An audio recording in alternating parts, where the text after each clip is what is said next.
Hello friends, very warm welcome to my business laws channel. This will be the fourth video in the first chapter, and this will be the last video, fourth and the last video in this chapter number 1. Now in this chapter, in this video class, I am going to take up the key distinctions.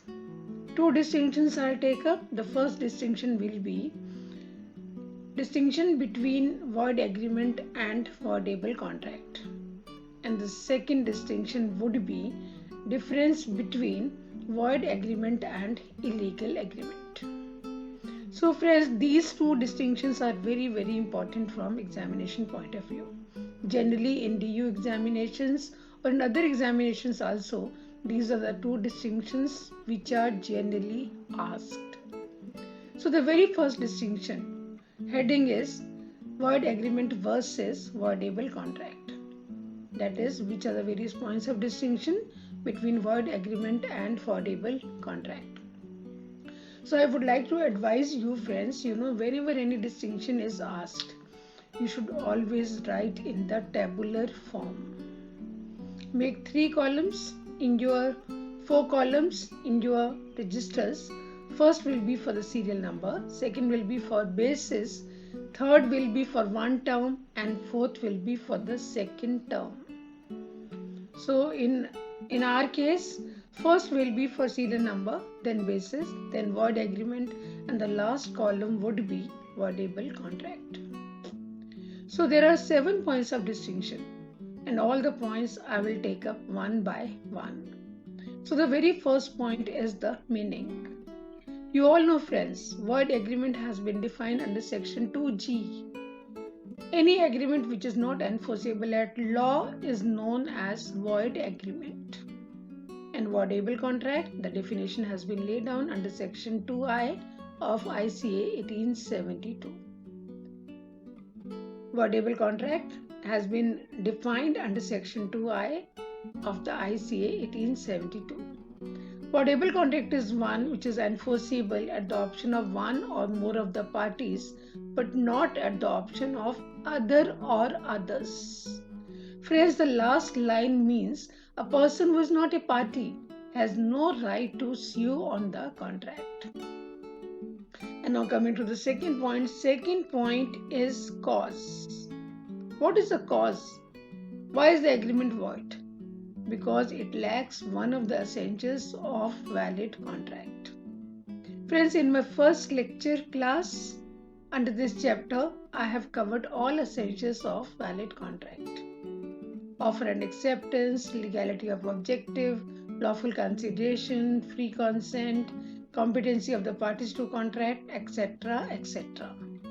So if any agreement lacks any one essential of valid contract, then that agreement will become void agreement. And now the question arises, why is the contract voidable? Why does the contract become voidable? The contract becomes voidable because it lacks free consent. And you all know free consent has been defined under section 14 of the ICA 1872, which provides consent is said to be free when it is not caused. When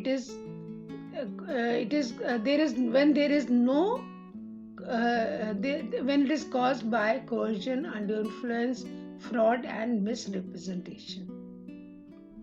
So, absence of free consent, the resulting agreement becomes voidable contract. Then the next point is time. Void agreement is void since its inception. Void agreement is void ab initio. But when we talk about voidable contract is valid when the injured party affirms the contract. But voidable contract will become void when the injured party decides to cancel the contract. So in case of voidable contract, we cannot say it is void since its inception. But when we talk about void agreement is void from the very beginning. It is void ab initio. The next point comes, which is point number 4, which is right to claim compensation. This right to claim compensation is never available to the parties in case of void agreement. Because it is not valid, so parties do not acquire any right.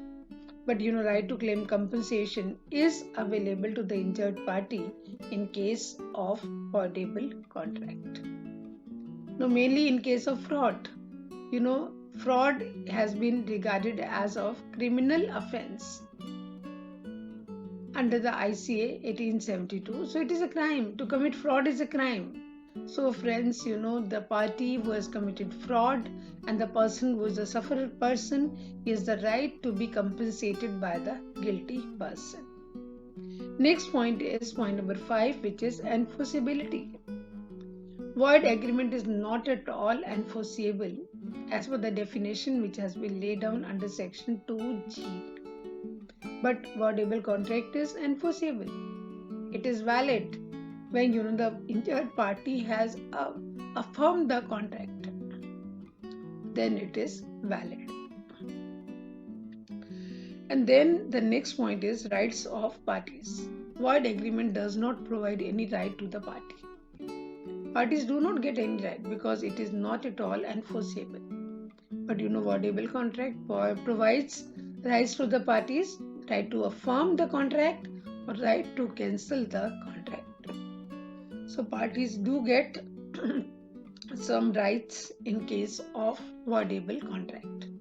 And the last is effect of lapse of reasonable time. No, there is no effect of lapse of reasonable time in case of void agreement.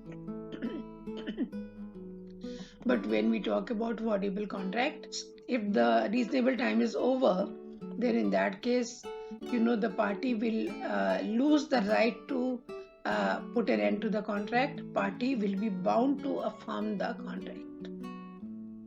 So this point I would like to explain with the help of example. Say B is a buyer and A is the seller. Buyer has obtained A's consent at gunpoint. Now A is the injured person, B is the guilty person. A has two options to exercise. Say the subject matter of the contract was mobile. And now A has given the possession of mobile to B person at gunpoint because his consent was obtained at gunpoint. So B has got the mobile and A is taking time to decide whether he should affirm the contract or cancel it. And in the meantime, B has sold that mobile to C person.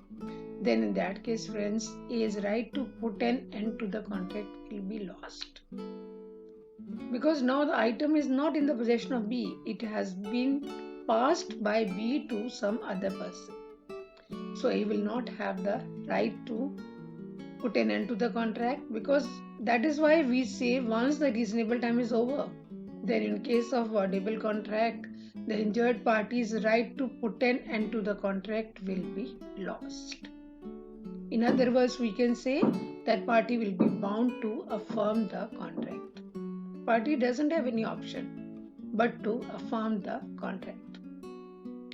This is all about the first distinction, that is a distinction between void agreement and voidable contract.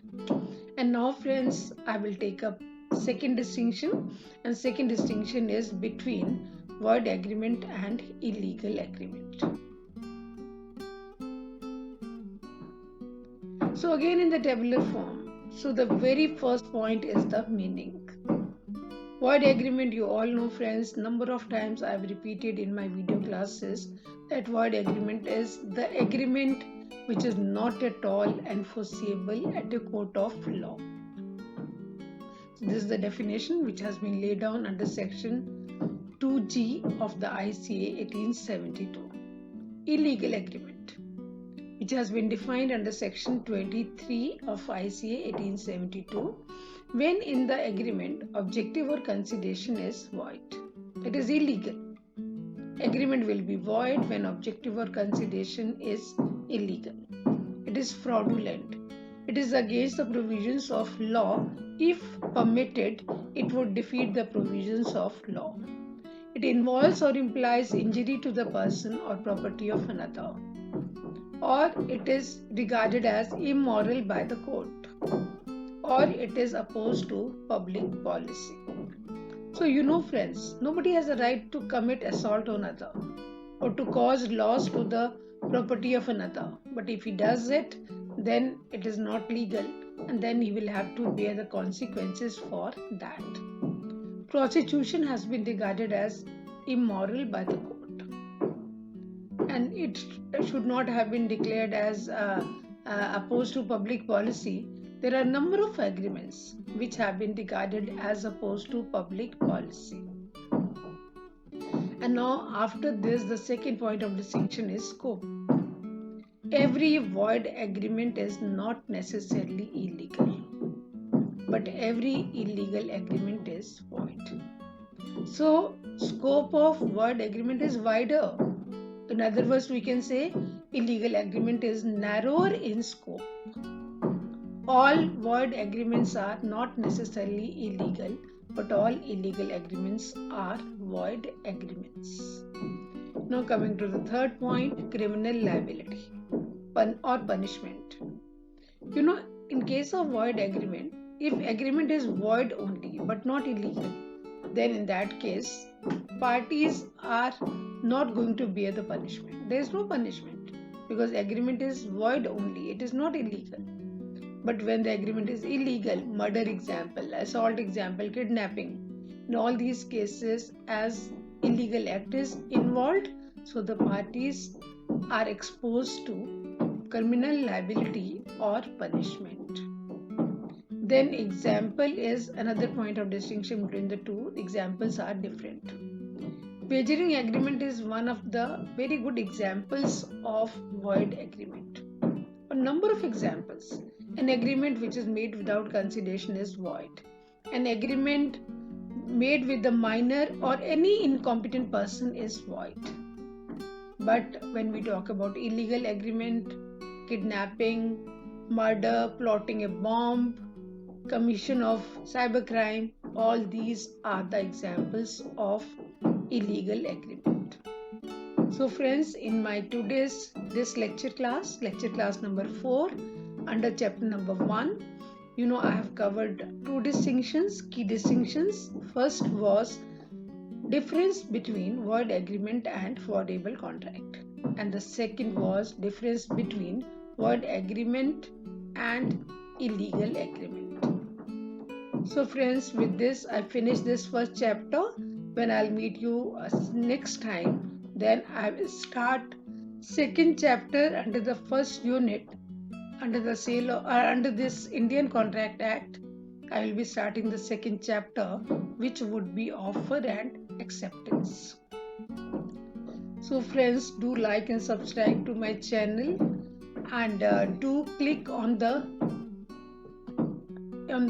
icon, bell icon, to get more notifications. We'll meet again. Keep exploring my videos, keep liking my videos. We'll meet again very soon. Okay friends, goodbye till then.